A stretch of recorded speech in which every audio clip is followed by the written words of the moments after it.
वरुण जी से शुरुआत करूंगी कि ये हर्टी स्कूल की जो क्लिप वायरल हो रही है राहुल गांधी की, ये टॉप ट्रेंडिंग सब्जेक्ट है। Rahul alleges vote theft in Haryana and Maharashtra, और हर्टी स्कूल का जो ये क्लिप है ये काफी वायरल हो रहा है। इसका इम्पैक्ट आप क्या देखते हैं? टॉप ट्रेंडिंग टॉपिक है, लेकिन अब विश्व के और भी जो देश हैं वो इस देश में हो रही वोट चोरी के बारे में बात करने लगेंगे। जी इसका नमस्कार नीलू जी। मेरे हिसाब से जो राहुल गांधी ने किया वो सही किया। इसका जो इम्पैक्ट होगा वो दो तीन तरह का इम्पैक्ट होगा। पहला तो इम्पैक्ट होगा जो ऑलरेडी देख रहे हैं कि बीजेपी वाले लोग बिलबिलाएंगे और ये कहेंगे कि ये जो है बाहर जाके जो है देश की बदनामी कर रहे हैं। तो वो जो है वो बहुत ज़्यादा जरूरी है, क्योंकि वो समझें कि वो अगर चोरी कर रहे हैं तो वो बदनाम होंगे और बिलबिलाने से कोई काम नहीं होने वाला है। तो वो एक जो है नेचुरल रिएक्शन, वो सबसे बढ़िया रिएक्शन है, क्योंकि उससे और लोगों को पता चलेगा कि ये चीज, इनकी चोरी जो है हिंदुस्तान में केवल लोग नहीं जान रहे हैं, बाहर में भी जान रहे हैं। इस चोरी का आज तक चुनाव आयोग या पार्लियामेंट में सरकार डिफेंड नहीं कर पाई। ज्ञानेश कुमार जगह जगह घूम रहे हैं, लेकिन वो ब्राजील नहीं जा रहे हैं। शायद वो मॉडल जो है उनकी गर्लफ्रेंड हो। क्यों नहीं बता रहे हैं कि ये ब्राजीलियन मॉडल?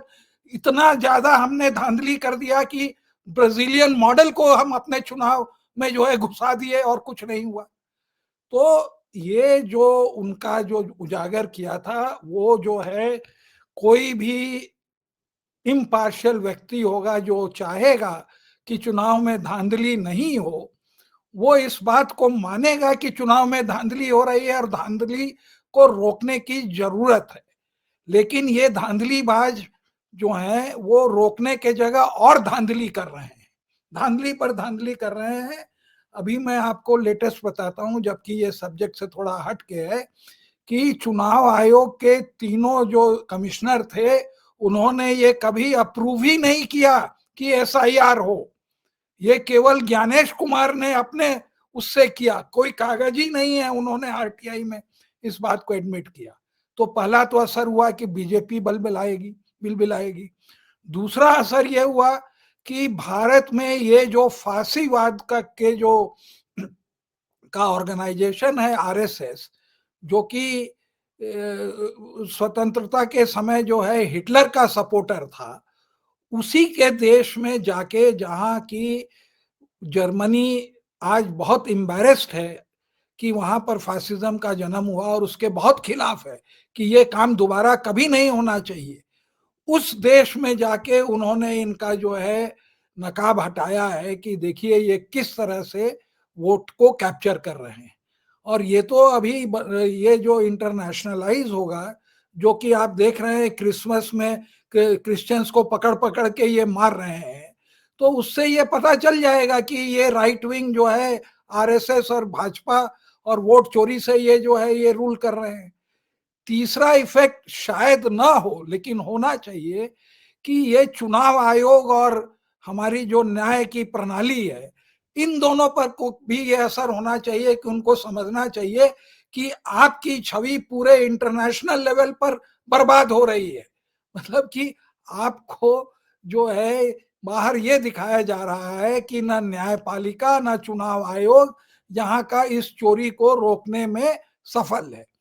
तो ये बहुत, और एक और ये होगा कि जो लोग भारतीय हैं जिनके ऊपर गाज गिर रही है, क्योंकि यहाँ पर जब आप ये रिलीजन को प्रोफाइल करके लोग मार रहे हैं, तो उसी तरह से वो भी माइनॉरिटी में है, यूरोप में हो या अमेरिका में हो, तो उस तरह का आंदोलन उनके खिलाफ भी होगा। तो ये आरएसएस और भाजपा वाले ये न समझें कि हम अपनी माइनॉरिटी पर जोर जबरदस्ती, मारपीट और ये कानून के द्वारा उनको हम सता सकते हैं और हमारी माइनॉरिटी जो बाहर है वो जो है बड़ी सेफ रहेगी। तो ये सारा जो है इम्पैक्ट होगा।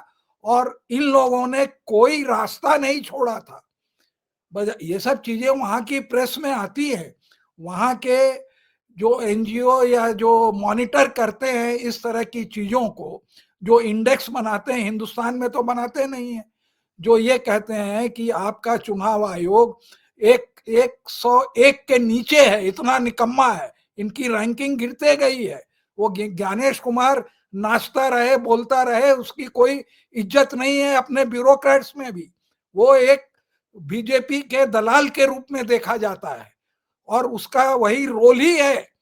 और उसकी जो आप देखिए, ये कोई कोइंसिडेंस नहीं है कि ये उसी की डॉटर, आज 750 डिस्ट्रिक्ट हैं, जिसमें आप समझिए कि 350 या 400 डिस्ट्रिक्ट में एसआईआर हो रही है। बट किसने सबसे ज्यादा एफआईआर किया बीएलओ के खिलाफ? नन अदर देन नोएडा में ज्ञानेश कुमार की बेटी। बिल्कुल बिल्कुल बिल्कुल। लाइक फादर लाइक डॉटर, ये जेनेटिक हो गया है।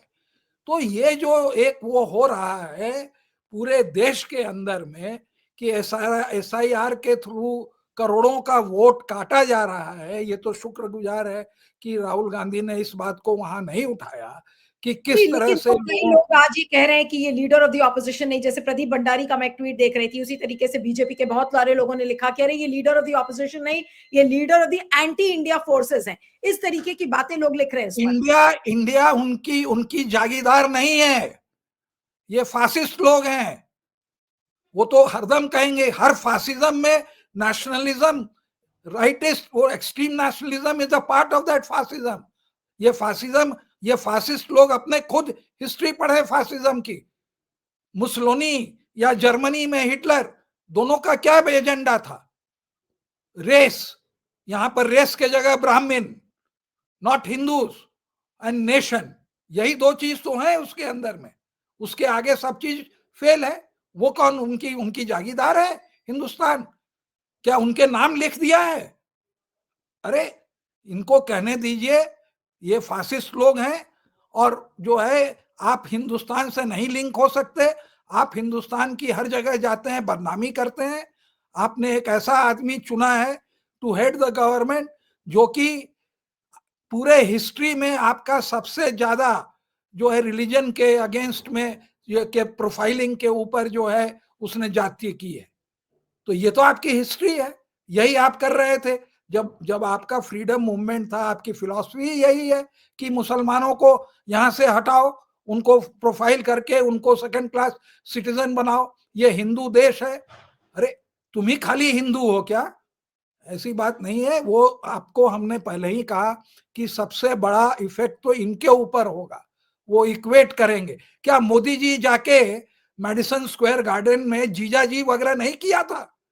क्या वो कांग्रेस को नहीं प्रताड़ित करते हैं? कौन होता है ये आदमी बोलने वाला? भंडारी हो या जो भी हो, ये सब दे आर इनसिग्निफिकेंट पीपल। ये राइटिस्ट लोग हैं, ये हेट्रेड के जो हैं एक पार्ट और पुर्जा हैं। तो उनको बोलने दीजिए, उससे क्या होता है? क्या ट्विटर के ये मालिक हो गए?